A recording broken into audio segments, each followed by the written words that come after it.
She didn't sign up to be anyone's bodyguard. She didn't ask for the spotlight, the headlines, or the role of enforcer. But on one chaotic night in the WNBA, when the referees swallowed their whistles and Caitlin Clark hit the hardwood, Sophie Cunningham made a decision. One that the entire league is still trying to process. Because if you touch Caitlin Clark, you deal with Sophie Cunningham. And she's not backing down. What happened next wasn't just another scuffle. It was the moment the WNBA learned what real protection looks like, and how one woman's fury might have just changed the league forever. The chaos began with a single swipe. The Connecticut Sun were pressing hard. J.C. Sheldon, known for her defensive grit, closed in on Caitlin Clark like a heat-seeking missile.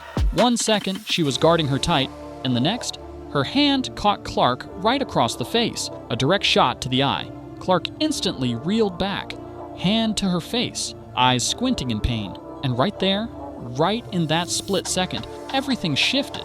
Because if that moment had been called, if the refs had stepped in right then, none of this would have happened, but they didn't. And the tension boiled over. Before the crowd could even settle, Marina Mabrey walked straight through the fire. Without hesitation, she slammed her shoulder into Caitlin, full force, knocking her to the floor. Wasn't subtle, wasn't accidental, and somehow, there was no whistle, no foul, no accountability. Clark lay on the ground, shocked, angry, humiliated. And that's when Sophie Cunningham saw red. Her reaction wasn't calculated, and it was pure instinct. She stormed into the space between Clark and Mabrey. In a league where physicality is growing and tempers flare faster than the shot clock, Sophie became something else that night. She didn't just react, she transformed. From teammate to enforcer, from backup to bodyguard. Analysts started calling it an MMA hold. Social media exploded with clips of Sophie squaring up like she was ready to throw knees. She didn't hesitate. She didn't flinch. And in that moment, the message was clear. Clark wasn't alone anymore. And the most terrifying part for the rest of the league, Sophie liked it. The technical fouls finally flew. Too late. Clark got one. Mabrey got one. Sophie stood in the middle of it all like a battle-scarred commander, daring anyone to take another swing. What the referees failed to do, Sophie did without a second thought. She enforced the rules that never got enforced. She gave Clark the kind of protection that used to be reserved for NBA royalty. Think Charles Oakley for Michael Jordan, Bill Laimbeer for Isaiah Thomas. Enforcers who made sure their stars didn't get tossed around.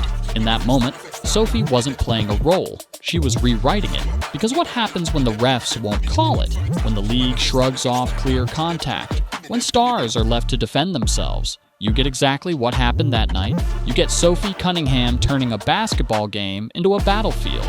And suddenly, things started to change. Not just that night, but in the games that followed. Opposing players hesitated. They didn't crowd Caitlin the same way. They didn't reach in so recklessly. You could see it in their eyes. The moment of doubt before bumping her on a drive. That's not fear of Caitlin's offense. That's fear of what might come next. That's the Sophie effect. This isn't just about physicality, it's strategy. Sophie's presence has become a silent warning, a psychological wall, and it's giving Caitlin space to operate, space to breathe, space to dominate. Some fans didn't get it at first. Why so aggressive? Why so personal? But look closer, and you'll see it. It's loyalty. It's protection. It's that rare fire that unites a team. Teammates aren't just playing harder, they're playing for each other.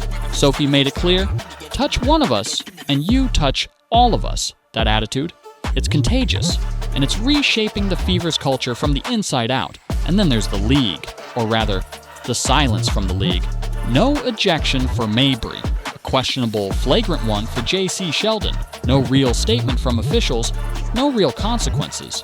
Just quiet. And that silence spoke louder than any whistle ever could, because fans weren't just mad, they were furious. Stephanie White, Fever's head coach, didn't hold back. She told the refs from the first quarter, this is going to boil over. And they let it happen anyway. The moment wasn't just a fight, it was a referendum on how the WNBA protects or fails to protect its biggest stars, on how Caitlin Clark, the face of the league's future, is allowed to be targeted again and again. Cunningham's eruption wasn't spontaneous. It was built from weeks of watching Clark get hammered, shoved, clawed, and ignored. and she'd had enough.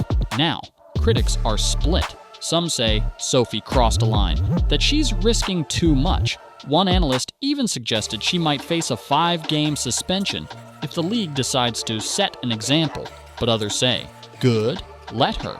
Let someone finally stand up and say, enough. Let the players enforce what the league won't. Because at this point, the referee's failure is part of the problem. It's almost laughable. Clark gets teed up for reacting to being shoved. Meanwhile, the player shoving her, still in the game, still smiling, still pushing. What message does that send? Here's the reality.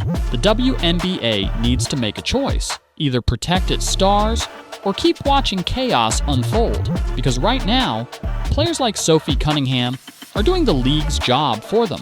The backlash is growing.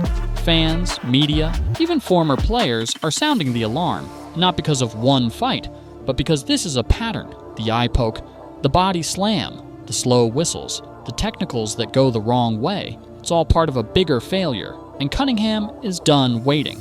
She didn't ask to be the hero, but that's what happens when everyone else stays quiet. Some fans are already calling her Caitlyn's Secret Service. Others say she's the most important player on the team, and it's not because of her scoring. It's because of what she represents. A line, a limit, a warning. And it's not just talk. Look at the next games. Watch how defenders change their body language when Clark's on the move. Sophie's presence is like a shadow following them down the court. A constant reminder that physicality comes with consequences now. That's not just fire, that's leverage. That's team identity. Even Fever players not named Sophie are stepping into the role. You can feel the energy shift. The confidence, the unity, that kind of loyalty is rare, and it's redefining what the WNBA looks like in 2025. It's not for everyone. Some players will hate it, some coaches will criticize it, but one thing's certain, they won't ignore it. Sophie Cunningham just gave the Indiana Fever an edge, and that edge could carry them all the way to the Commissioner's Cup, or even further, because while other teams are still debating what's fair, the Fever are already fighting. So now the question isn't just who's protecting Caitlin Clark. The real question is, why does she still need protection at all? Because until the league steps up, one thing is clear. Sophie Cunningham's already made her decision. And maybe that's what's really happening here. This isn't just about fouls or flagrant calls. It's about who gets protected, who gets punished, and who gets ignored. Sophie didn't wait for permission, she acted. And in doing so, she exposed a glaring truth. The WNBA can't hide from anymore. If the league won't protect its biggest star, her teammates will. This isn't just a rivalry now, it's a movement. One that's forcing every player, coach, and executive to ask the uncomfortable question. Are we building a league that supports greatness? Or are we watching it get shoved to the floor?